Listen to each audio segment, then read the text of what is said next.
The council chamber fell silent as Ambassador Daniel Carter stepped forward. His footsteps echoed in the massive hall where representatives from 200 alien species gathered.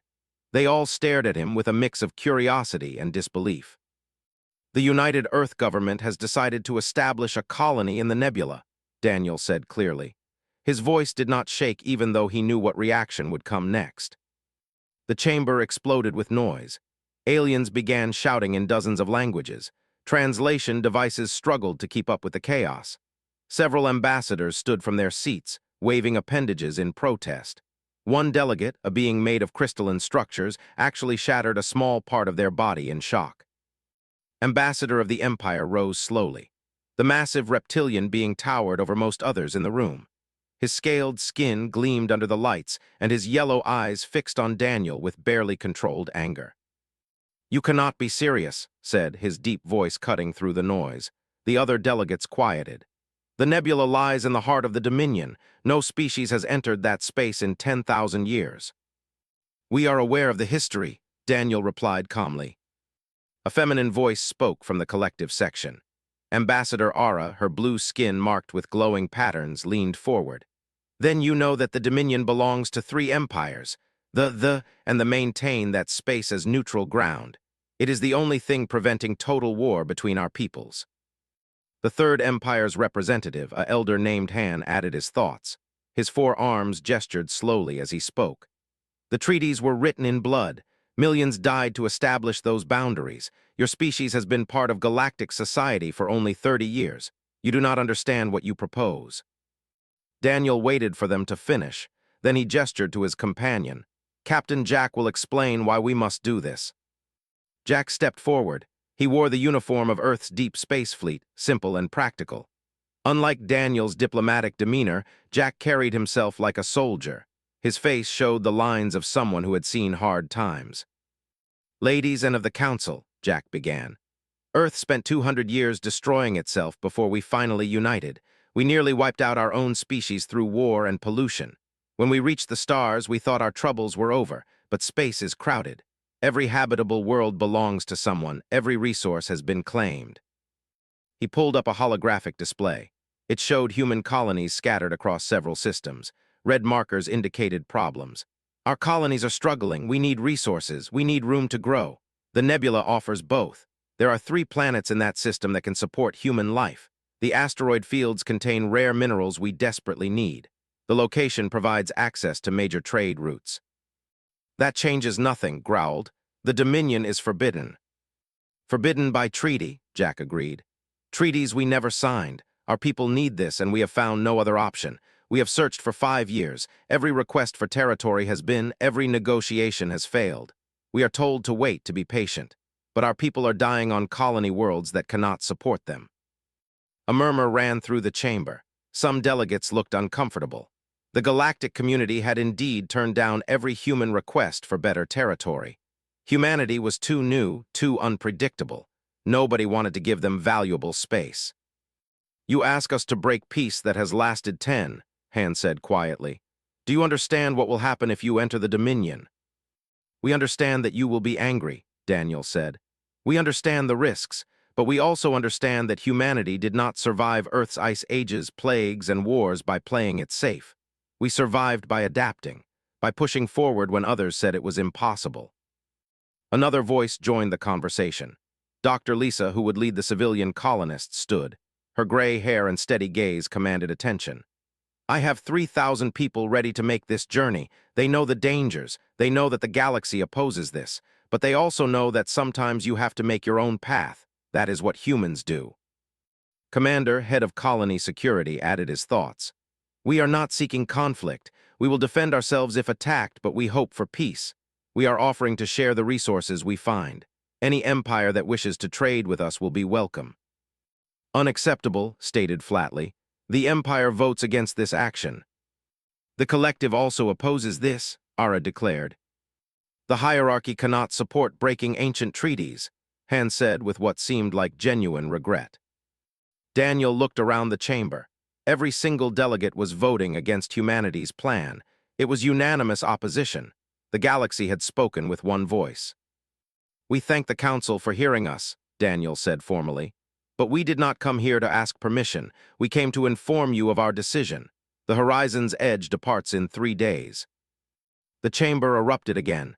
Delegates shouted threats, warnings, and predictions of doom. Several demanded that military action be taken to stop the human ship. Others called for economic sanctions. A few simply expressed disbelief that any species could be so foolish. 3 days later, Daniel and Jack stood on the bridge of the Horizon's Edge.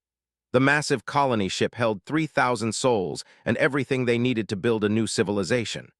Behind them, Lisa checked supply manifests one final time, reviewed security protocols with his team. "Final authorization codes received," the navigation officer reported. "All systems ready." Jack looked at Daniel. "Last chance to change your mind." Daniel smiled slightly. "Humans do not turn back, you said so yourself." "That I did," Jack agreed. He turned to face the main. "Helm, set course for the nebula, maximum speed." "Course laid in, Captain," the helmsman responded. "Engage," Jack ordered. The Horizon's Edge accelerated smoothly. Within moments, the ship entered faster-than-light travel. The stars stretched into lines of light, and the vessel vanished from known space. Behind them, they left a galaxy shocked by their audacity. In the council chamber, watched the departure on a monitor. His claws dug into the armrests of his seat. "They will regret this. The Dominion will destroy them." But deep in the section, Han spoke quietly to his aide. "Or perhaps they will surprise us all. Humans are young and foolish, yes, but they are also stubborn, and sometimes stubborn is what changes the galaxy." The Horizon's Edge traveled for 3 weeks through the space between stars. When it finally dropped back into normal space, the crew stared at their destination. The nebula blazed with colors no human had ever seen in person. At its center, a yellow sun similar to Earth's own Sol warmed 3 green and blue worlds. "There it is," Lisa whispered, "our new home." "Welcome to Haven Prime," Jack said. "Now the real work begins." They did not know that 3 different fleets were already being mobilized. They did not know that the galaxy's fury was about to descend on them. But they did know one thing that the rest of the galaxy would soon learn. 3 months after landing on Haven Prime, the colony was taking real shape. Sam stood on a platform overlooking the main settlement. Below him, buildings made of prefabricated materials and local stone rose from what had been empty plains. Power lines connected structures to the fusion reactor his team had assembled in record time. The reactor hummed steadily, providing more than enough energy for current needs. "Looking good, Sam," a voice said behind him. Sam turned to see Dr. Emma climbing onto the platform. The medical officer carried a data pad filled with health reports. Her face showed tiredness but also satisfaction. "How are the people doing?" Sam asked. "Better than expected," Emma replied. "The local atmosphere is almost identical to Earth's. A few colonists had minor allergic reactions to native plants, but nothing serious.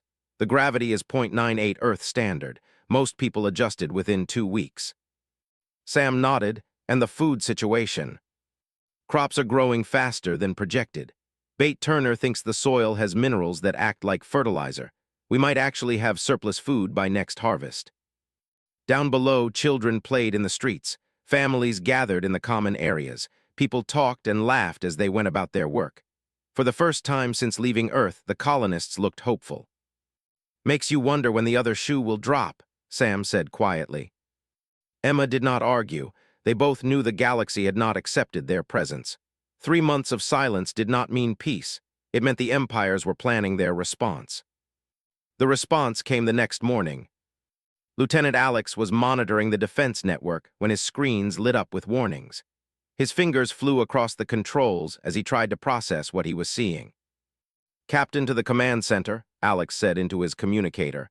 "We have incoming ships, multiple contacts, signatures." Jack arrived within minutes. He studied the tactical display with growing concern. 20 warships had dropped out of faster-than-light travel at the edge of the solar system. They were moving toward Haven Prime in battle formation. "Broadcast on all frequencies," Jack ordered. "Let us hear what they have to say." The main screen flickered. The face of Fleet Commander appeared. The leader looked even more intimidating on screen than had in person.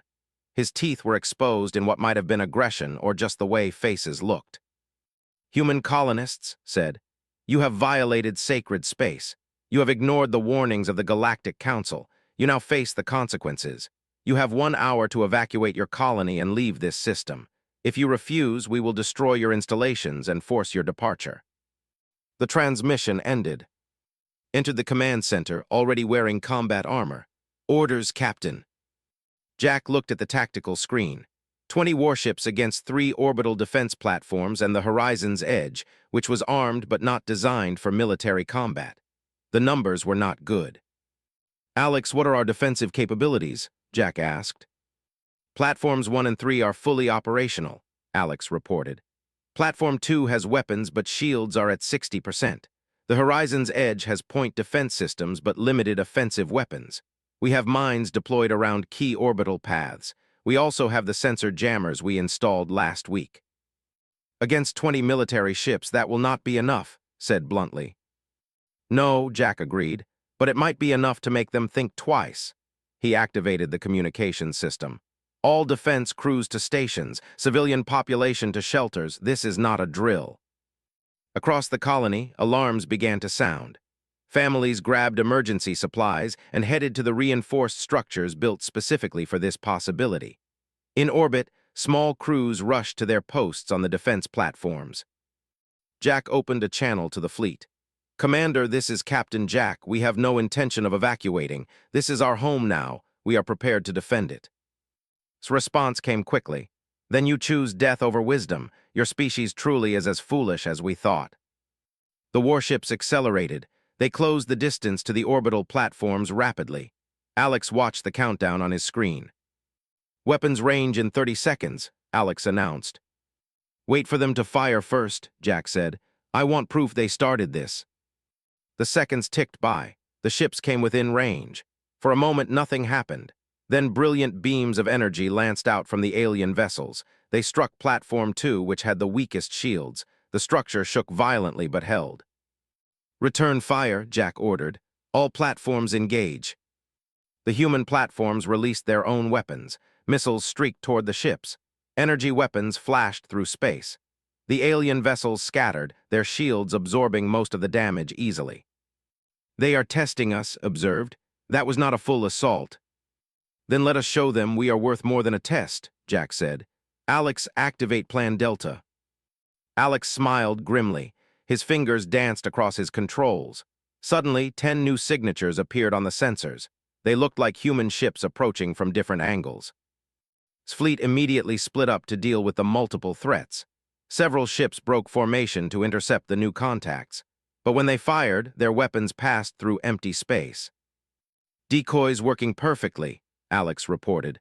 They are just satellites broadcasting false sensor readings, but they are buying it. While the alien ships were distracted, Platform 1 launched a spread of smart mines. The small weapons drifted on silent trajectories toward the formation. When 2 enemy ships flew too close together, 3 mines detonated. The explosions rocked both vessels, dropping their shields significantly. Good shot, said with approval. But though we're learning, his voice boomed over the communications channel. Clever tricks, humans, but tricks will not save you. The alien fleet regrouped and launched a coordinated assault. 10 ships concentrated their fire on Platform 2. The weakened structure could not withstand the barrage. Its shields collapsed. Secondary explosions ripped through the platform. Alex watched in horror as life signs from the crew winked out. Platform 2 is gone, he reported quietly. 8 crew members lost. The colonists had just suffered their first casualties. The reality of the situation settled over the command center like a heavy blanket. Pull Platform 1 back behind the moon, Jack ordered. Use the terrain for cover. Platform 3, rotate shields to maximum front. Horizon's Edge, plot an intercept course. We are going to fly right through their formation. Sir, that is suicide, objected. Maybe, Jack admitted, but sitting still is definitely death. At least this way we might scatter them. The Horizon's Edge, massive and ungainly but surprisingly maneuverable, accelerated toward the fleet. The alien ships adjusted their formation, clearly intending to destroy the colony ship. Energy weapons charged, missile tubes locked on target. Then space rippled. New ships appeared. These were different from the vessels. They had smooth, flowing designs and blue-white hulls that seemed to glow. Collective warships, 15 of them, dropped into normal space right in the middle of the... "Hold your fire," Jack ordered quickly. The fleet did not attack the humans.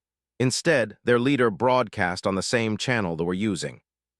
"Commander, by what authority do you attack colonists in the Dominion?" His face twisted in anger. "By the authority of the treaties, Admiral Aura, these humans violate our sacred space." "They violate space equally," Aura responded. "Yet you did not consult with us before taking military action, or did you hope to drive the humans away before we could claim them for ourselves?" "They have no claim here," snarled. "Neither do the," Aura shot back. Jack watched in amazement as the two alien fleets turned their weapons on each other. They had both come to remove humanity from the Dominion, but neither wanted the other to gain advantage by doing so alone. "Alex, are you seeing this?" Jack asked. "Yes, sir. They are arguing about who has the right to kick us out." An idea formed in Jack's mind. He opened a channel that broadcast to both fleets. "Commander, Admiral Aura, may I make a proposal?" Both alien leaders turned their attention to him. They looked annoyed at being interrupted, but also curious. "The Dominion is contested space between three empires," Jack said. "You fight over it, but none of you can fully claim it without starting a war. We humans do not want to upset that balance. We just want a place to live. What if we offer neutral ground? A place where all three empires can trade and meet without fear of one gaining advantage over the others." Silence filled the channel. Jack could almost see the calculations happening in the alien commanders' minds. "We will consider this," finally said. "As will we," Aura added. Both fleets to the outer system. They did not leave completely, but they stopped 2 weeks after the standoff. The alien fleets remained at the edge of the system. They did not attack, but they did not leave either, and they brought a different kind of weapon. Bate Turner stood in the agricultural section, staring at her data pad with growing worry. The numbers did not lie. Food reserves were dropping faster than crops could grow. The blockade was working. "How bad is it?" Lisa asked. The colony administrator had come to see the situation herself. "We have enough food for 4 months at current rationing," Bates said. "Maybe 5 if we cut portions again, but people are already hungry. Children especially need proper nutrition." "Can we increase crop yield?" "I am trying everything. Extra fertilizer, extended light cycles, even genetic modification of the seeds. But plants grow at the speed they grow. We cannot change biology overnight." Lisa looked out at the fields of green spreading across Haven Prime soil. 3 months ago, this had been empty land. Now crops grew in neat rows, but it was not enough. "The blockade is killing us slowly," Lisa said quietly. "They do not need to fire a single shot." The 3 Dominion empires had declared that any ship trading with New Haven would face economic sanctions. Most merchants had backed off immediately. The few brave traders who tried to sneak through were caught and fined heavily. Within a week, the flow of supplies had stopped completely. In his laboratory, Dr. Nick Palmer worked late into the night. The research scientist had been studying the rare minerals found in Haven Prime's asteroid belt. His latest discovery made him sit back and stare at his screen in disbelief. "That cannot be right," he muttered. He ran the calculations again. The result came back the same. Nick grabbed his data and practically ran to the command center. Jack was there discussing defense improvements. They looked up as Nick burst through the door. "Captain, I found something," Nick said breathlessly. "The minerals we have been mining, the ones we came here for, they can be refined into fuel." "We already knew that," Jack said patiently. "No, you do not understand. Better fuel, much better. I processed a sample and ran it through our engines. It is 30% more efficient than standard galactic fuel, maybe more with proper refinement." Jack exchanged glances. "Are you certain?" Jack asked. "I have run the tests 5 times. The energy output is incredible. If we can process this in bulk, we could sell it at lower prices than any current supplier and still make huge profits." A smile slowly spread across Jack's face. "Then we have something the galaxy wants." Nodded leverage.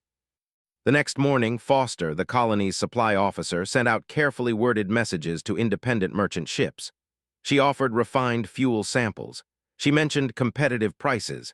She said nothing about the blockade or politics, just business. 3 days later, the first merchant ship arrived at the edge of the system. It was a small vessel owned by a species humanity had never encountered. The captain was cautious but interested. "You have fuel to sell?" the captain asked over communications. "We do," replied. "Would you like a sample?" The transaction was quick. The merchant paid a small amount for test fuel. When he ran it through his ship systems, his reaction was immediate. "Where did you get this? This is better than military grade." "We refine it here," said simply. "If you want more, we have more." Word spread quickly. Other ships began arriving. The Dominion fleets could blockade military vessels and large trade ships, but they could not stop every single independent merchant, and the promise of superior fuel was too tempting for many to resist. Within 2 weeks, New Haven had a steady trickle of trade. It was not much, but it was enough. Food supplies stabilized, critical equipment arrived, the colony started breathing easier. But the empires noticed. A diplomatic shuttle arrived from the hierarchy. It landed without weapons fire, which was progress. Ambassador Han emerged, the same elder who had spoken against humanity in the council chambers months ago. Jack and Lisa met him in the newly built meeting hall. There was an imposing figure with 4 arms and eyes that seemed to see everything. "Captain Administrator," Han greeted them formally. "The hierarchy is impressed by your persistence and troubled by your presence." "We mean no offense to your people," Jack said carefully. "Yet offense has been given simply by your existence here," Han replied. "The Dominion is sacred to us. It represents 10,000 years of painful peace, but they are also a people of honor. We believe in testing worth through action, not simply through words." "What kind of test?" Lisa asked. Han's 4 hands moved in a complex gesture. "Ancient trials. If humanity can pass them, we will acknowledge your right to remain. If you fail, you must leave peacefully. The trials will test your courage, wisdom, and honor. 3 challenges that no species has passed in 5,000 years.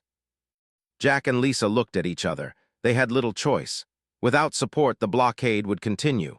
With their support, one of the 3 empires might stand with humanity. "We accept," Jack said. The first trial began 3 days later. Laura Mitchell, the colony's best combat specialist, stood in a fighting circle.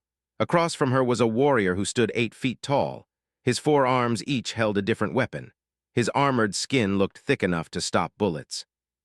"The trial of courage," Han announced to the watching crowd of colonists and observers. "Combat until one cannot continue. Victory is not required, courage is." The fight began.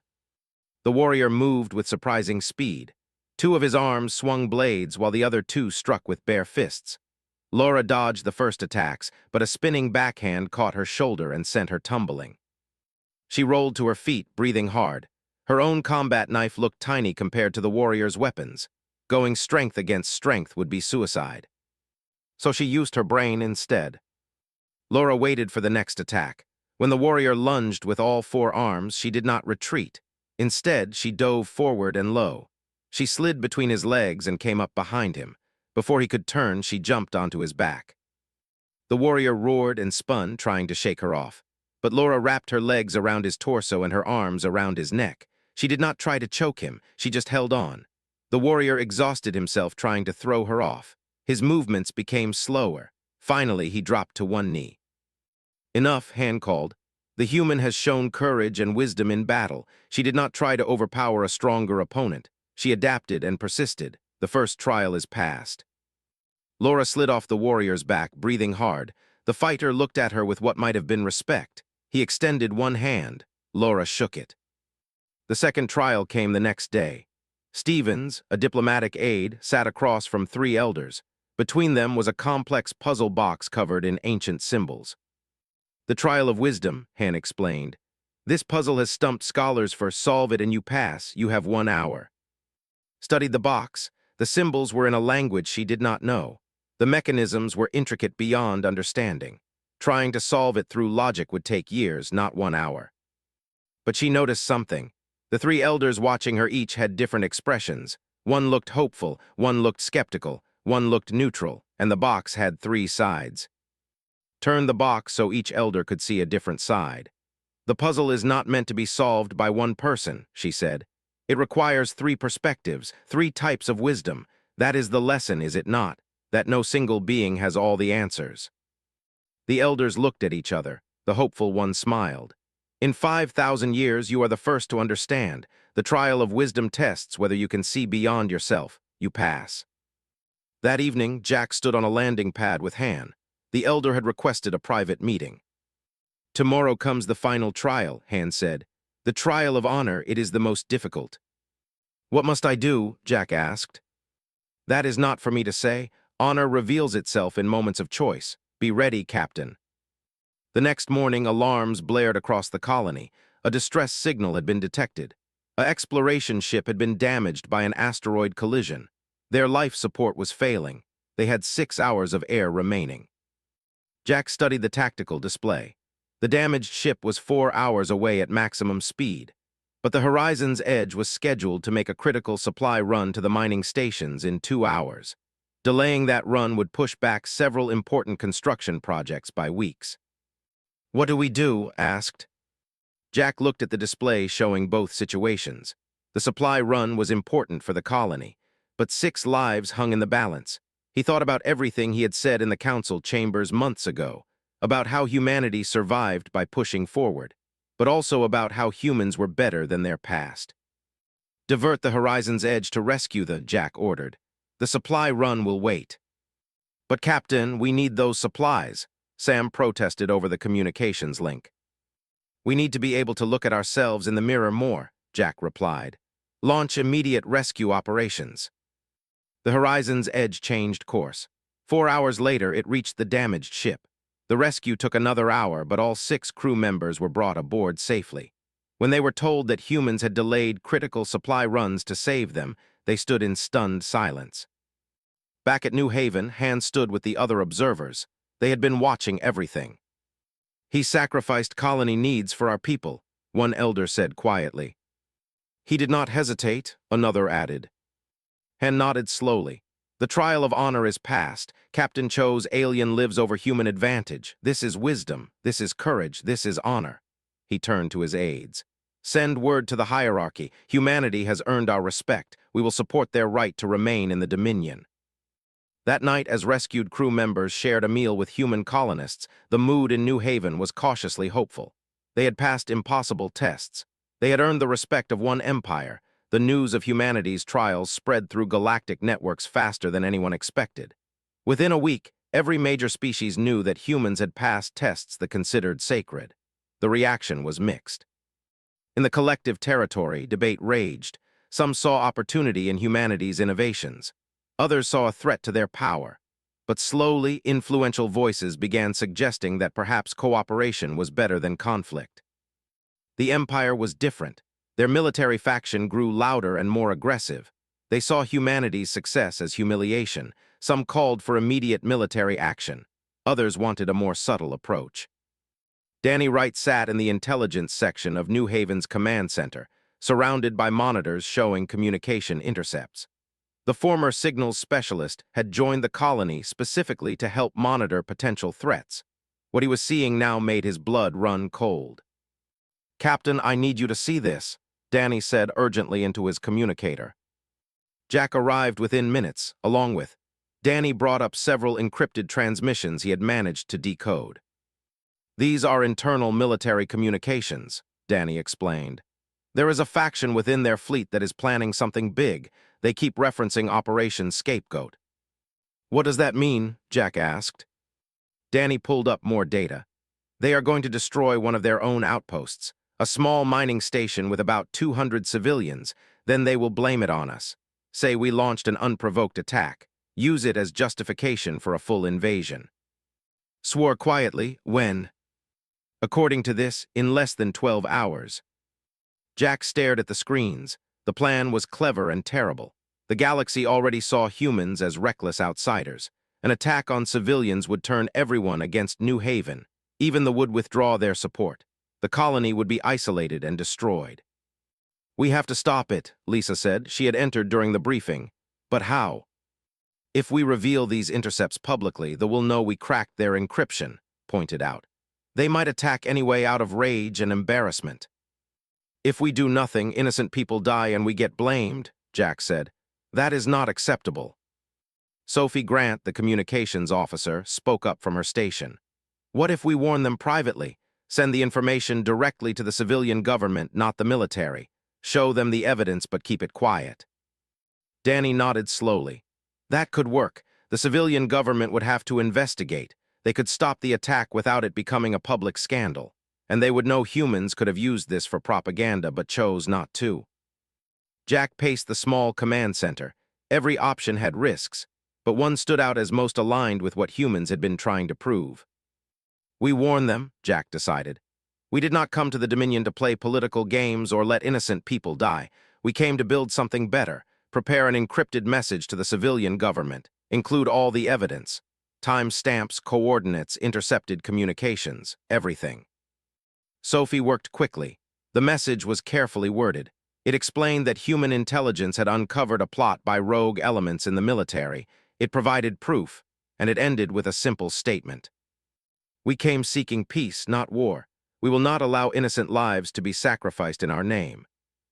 The message was sent through back channels that bypassed military networks. Then they waited. 8 hours passed in tense silence. The command center crew barely moved from their stations. They watched the clock count down to when the attack was supposed to happen. With 30 minutes to spare, Danny's screens lit up with activity. I am seeing massive security forces moving toward the mining station. Multiple ships. They are not attacking. They are securing the area. More data flooded in. Coded communications indicated that several high-ranking military officers had been arrested. The plot had been exposed and stopped. 2 hours later, an official communication arrived at New Haven. It came from the civilian government itself. The face on the screen was not a military commander, but a government official. Her scales were lighter than and her eyes showed intelligence rather than aggression. Captain, I am counselor of the Civilian Council. We received your warning. You provided evidence of a conspiracy that would have resulted in the deaths of our people and war with yours. Our security forces have arrested those responsible. Jack inclined his head. We are glad we could help prevent a tragedy. You could have used this information against us, said. You could have exposed our military's corruption to the galaxy. Instead, you chose to protect lives. This is not what we expected from your species. We are not what most species expect, Jack replied. That is why we are here, to show the galaxy who humans really are. Was quiet for a moment. The Empire has long maintained that humans are dangerous and must be removed from the Dominion. But how can we call dangerous a species that saves our civilians? How can we demand removal of those who show such honor? The civilian government does not control our military, Captain, but we have influence, and that influence now favors a different approach to your presence here. The transmission ended, but the implications were clear. The Empire was divided. The military faction had been weakened. More moderate voices were rising. In the following days, subtle changes began. The portion of the blockade became less strict. Some merchants started quietly trading with New Haven. It was not official recognition, but it was progress. But not everyone was pleased. The collective watched these developments with growing concern. If both the and accepted humanity's presence, there would be the lone holdouts. That would make them look weak. Worse, human influence in the Dominion was growing faster than expected. Admiral Ara, who had first intervened during the attack months ago, studied reports in her flagship. The humans were clever, too clever. They had turned enemies into allies through a combination of honor, innovation, and careful diplomacy. If they waited much longer, humans would be too entrenched to remove. She made a decision. The collective would act while they still had the advantage. They would show the galaxy that humanity's luck had run out. Ara began mobilizing the largest battle fleet assembled in a century. Over 100 warships, enough firepower to overwhelm any defense New Haven could mount. She would give the humans one final chance to leave peacefully. If they refused, the fleet would attack. Danny Wright detected the fleet movement immediately. His face went pale as he counted the ships. Captain, we have a problem, a big one. Jack studied the tactical display. The fleet was massive. Even with support and possible neutrality, New Haven could not stand against such force. How long until they arrive? Jack asked. 4 days at their current speed, Danny replied. Time to make some decisions, said grimly. Lisa entered the command center, followed by Emma and several other key colonists. Word had spread quickly. Everyone knew what was coming. We should evacuate, one colonist suggested. "We have had a good run, but this is too much." "We did not come all this way to run at the first real threat," another argued. "This is not the first threat," Emma pointed out, "but it is the biggest." All eyes turned to Jack. The captain looked at each person in the room. Then he looked at the tactical display showing Haven Prime below and the approaching fleet. "We are not leaving," Jack said quietly but firmly. "I know that fleet looks impossible. I know the odds are terrible, but humans have always faced impossible odds. We survived ice ages with primitive tools. We crossed oceans in wooden boats. We reached the stars when everyone said it could not be done. We are not here because we are strong. We are here because we do not quit." "That is all well and good for a speech," someone said, "but speeches do not stop warships." "No," Jack agreed, "but maybe we do not need to stop them. Maybe we need to give them a reason not to fight." He turned to Nick Palmer. "That fuel we have been selling, you said it improves efficiency. What else can it do?" Nick thought for a moment. "Well, in theory, if we built a large enough processing array, we could use the energy output for almost anything. Communications, sensors, even power generation across vast distances." "Could we build a sensor and communications network that covers the entire Dominion?" Jack asked. "The entire region?" Nick looked shocked. "That would require technology that does not exist. The distances are too great. The interference from the nebula alone would make it impossible with current systems." "But with the enhanced fuel?" Jack pressed. Nick pulled up calculations on his data pad. His eyes widened. "Maybe, yes. If we built relay stations using the processed fuel as both power source and signal boost, it would take months of work, but it is theoretically possible." The next 4 days were the busiest anyone in New Haven had ever experienced. Nick Palmer's engineering team worked around the clock. Sam coordinated power systems. Tyler Brooks, the chief engineer, assembled the massive relay station in orbit. Nobody slept more than a few hours. The relay station was impressive. It hung in space like a metallic flower, with 12 arms extending outward. Each arm contained processors, transmitters, and fuel cells filled with the refined mineral. The entire structure glowed with a soft blue light as energy pulsed through its systems. "Testing Phase 1, Nick announced from the command center. He sent a simple data packet through the relay. It bounced across the system, amplified by the enhanced fuel. "Signal strength holding, no degradation." "Phase 2, Tyler said. He sent the signal farther beyond the system, across the vast distances of the Dominion. Normally, such a transmission would take hours or be lost completely. But the relay boosted and focused it.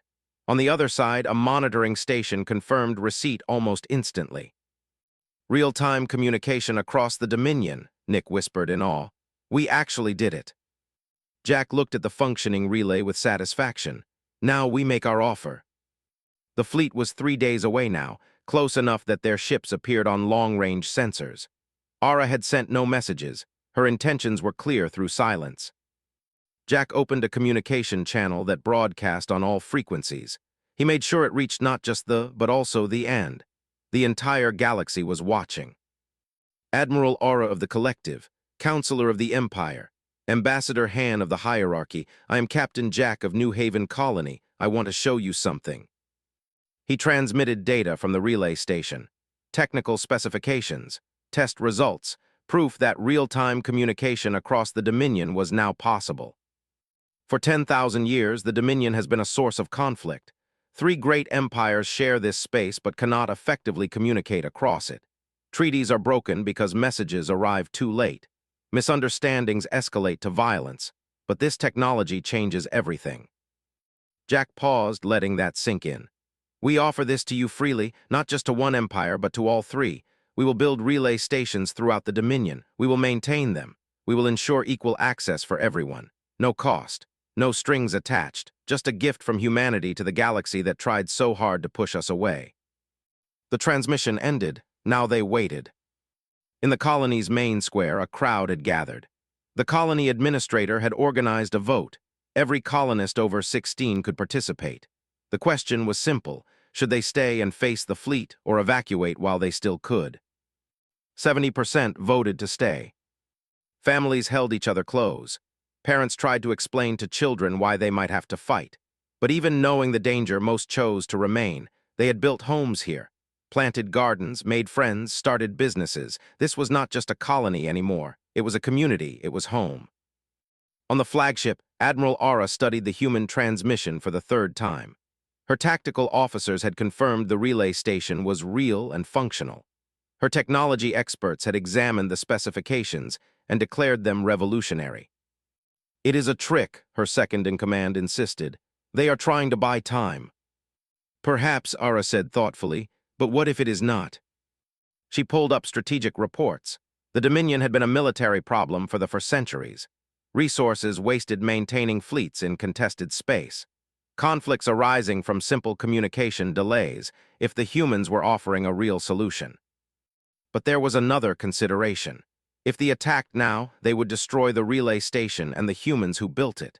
The technology might be lost, and the end would know they had destroyed something that could have benefited everyone. Aura made a decision that surprised even herself. She opened a communication channel. "Captain, this is Admiral Aura. My fleet will hold position at the edge of your system. I wish to discuss your proposal in person." In the command center, Jack let out a breath he had been holding. "Prepare a shuttle. We are going to meet her halfway." Immediately objected. "That is too dangerous. You will be completely vulnerable." "That is the point," Jack said. "We are showing trust. Sometimes that is the only weapon that works." 6 hours later, Jack's shuttle docked with the flagship. He brought only Sophie Grant as a translator and witness. No weapons, no guards, just two humans walking into the heart of a fleet sent to destroy them. Aura met them in a conference room rather than a formal chamber. The Admiral was tall and elegant, her blue skin marked with patterns that Jack suspected indicated rank. "You are either very brave or very foolish," Aura said. "Humans are usually both," Jack replied. That got something that might have been a smile from the alien. She gestured to seats. "Explain your offer. Why would you give such valuable technology freely?" "Because we are tired of fighting," Jack said honestly. "We came to the Dominion to build a home. Instead, we have spent months defending ourselves, making enemies, living in fear. That is not why we traveled across the galaxy. We want peace. We want to trade. We want to raise families and explore and learn. This technology can help everyone. Why would we hoard it?" "Because knowledge is power," Aura said. "Because exclusive access would give you advantage." "Short-term advantage," Jack corrected. "But long-term isolation. If we kept this technology for ourselves, you would all hate us even more. We would spend the rest of our existence looking over our shoulders. That is not a future worth having." Aura considered this. "You speak of peace, but you also refuse to leave when commanded. You build defenses, you resist." "We resist removal," Jack agreed. "But we do not seek conflict. There is a difference. We will defend our home, but we prefer to build bridges." "The respect you," Aura said. "Even elements of the have softened toward you, and now you offer technology that could reshape the Dominion. You are clever, Captain, perhaps too clever." "We are persistent," Jack said. "That is different than clever. Humans do not give up, but we also learn. We have learned that forcing our way forward only creates enemies, so we are trying a different approach. Give you a reason to want us here." Aura stood and walked to a viewport. Beyond it, the fleet hung in space like predators waiting to strike. "If I accept your offer, others will call me weak. They will say I allowed humans to buy their way into the Dominion." "If you accept our offer, you will be the Admiral who brought communication technology to the Dominion," Jack countered. "You will be remembered for ending 10,000 years of isolation. That does not sound weak to me." The Admiral turned back to him. "You understand politics well for someone who claims to just want peace." "I understand people," Jack said. "Alien or human, everyone wants to be safe, prosperous, and remembered well. We are offering a way to achieve all three." Aura returned to her seat. "I will not attack your colony, but I cannot simply accept your gift without agreement from the collective. We must hold a summit. Bring representatives from all three Dominion powers. Discuss this properly." "A summit sounds perfect," Jack said. "Where should we hold it?" Aura's eyes showed something that might have been amusement. "New Haven seems appropriate. You have claimed to be neutral ground. Let us test that claim." 2 weeks later, the most important diplomatic gathering in centuries took place on Haven Prime. Ships from all three Dominion empires filled the orbit.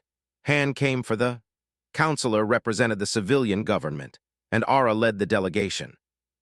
The summit hall that colonists had rapidly constructed was filled with aliens and humans. Daniel Carter, the ambassador who had started this entire journey, stood at the podium. 6 months ago, humanity asked for a place in the Dominion, Daniel said. We were told no, we came anyway. The galaxy tried to force us out through military action, economic warfare, and political pressure. But we remained, not because we are stronger than you, because we believe there is room for everyone. He gestured to the relay station visible through the hall's windows. This technology is our gift to the Dominion, not payment, not bribe, a gift. Because we believe that peace is more valuable than advantage, that cooperation beats conquest. Hen spoke next. They have tested humanity and found them honorable. They showed courage in combat, wisdom in challenge, and most importantly, they valued alien life above their own interests. We support their right to remain. Added her voice. They have seen humans sacrifice their needs to save our people. They warned us of plots against our civilians when they could have used that information as a weapon. The civilian government of the Empire recognizes that humanity seeks peace, not domination. We will no longer oppose their presence. All eyes turned to Ara. The Admiral stood slowly. The collective has reviewed the human proposal. We have examined their technology. We have considered their actions. It is the decision of the collective that humanity has earned the right to remain in the Dominion. Furthermore, we propose a formal alliance. The four powers of the Dominion and human shall work together to maintain peace and prosperity in this region. The hall erupted in surprised conversation. An alliance was far more than anyone had expected. Daniel looked at Jack, who sat in the audience. The captain nodded. Humanity accepts, Daniel said formally. The treaty was signed that afternoon. It established New Haven as neutral ground where all four powers could meet and trade. It created a joint council to manage resources and resolve disputes. It committed all parties to building the communication network throughout the Dominion. That evening, Jack stood in the colony's Central Park. Children played in the grass. Families walked together. In the distance, alien ships landed, bringing the first official trade delegations. The blockade was truly over. Lisa joined him. We did it. We did, Jack agreed. Took 6 months, 3 battles, economic starvation, and nearly getting destroyed by a massive fleet. But we did it. Was it worth it? Lisa asked. Jack watched a human child playing with a young. Both were laughing, communication barrier overcome through the universal language of play. Yes, it was worth it. Emma walked up with news. Ambassador Carter just received word from Earth. The Galactic Council has officially recognized our colony. Several other human groups are already asking about establishing settlements nearby. We started something big here. Appeared from the security office. Defense platforms reporting all clear. First time I have said that in months. Feels strange. They stood together, the people who had led New Haven through its darkest times. They had crossed into the Dominion despite warnings. They had withstood the galaxy's fury through courage, innovation, and unwavering determination.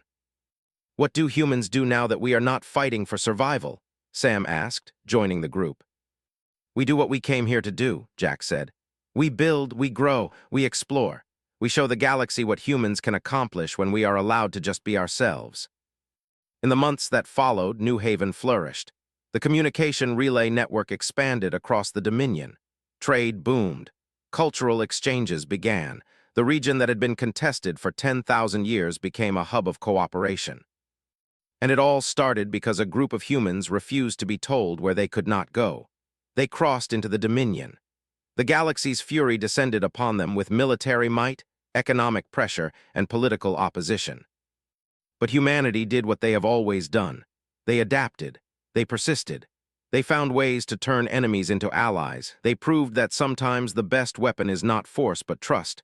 The best defense is not walls but bridges.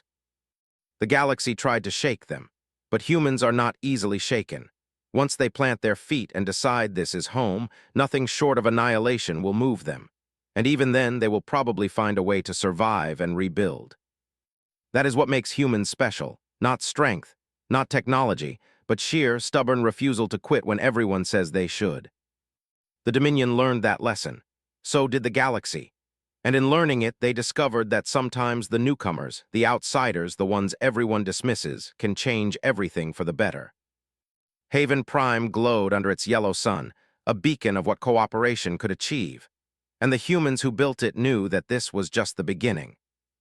The galaxy was vast, and humanity was only getting started. A smile spread across Jack's face.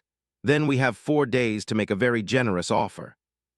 Caught on immediately, you want to give them something they cannot refuse.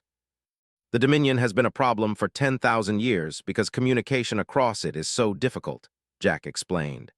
Treaties fail because messages take too long. Conflicts start because nobody knows what is happening on the other side. If we could solve that, if we could give all 3 empires real-time communication across the entire region, they might decide we are more valuable as allies than as enemies, Lisa finished. Nick shook his head. We cannot build the entire network in 4 days. We do not need to build it, Jack said. We just need to prove it works, build one relay, show them the technology, then offer to give it to all 3 empires freely. They will never believe we will just give it away, someone objected. Jack smiled. Then they do not understand humans very well yet. That is fine, they will learn. But 2 empires still opposed them, and the galaxy was about to get more complicated. Ting, the immediate crisis was over. In the command center, let out a long breath. That was too close. It is not over, Jack said. They will be back, but we bought ourselves time.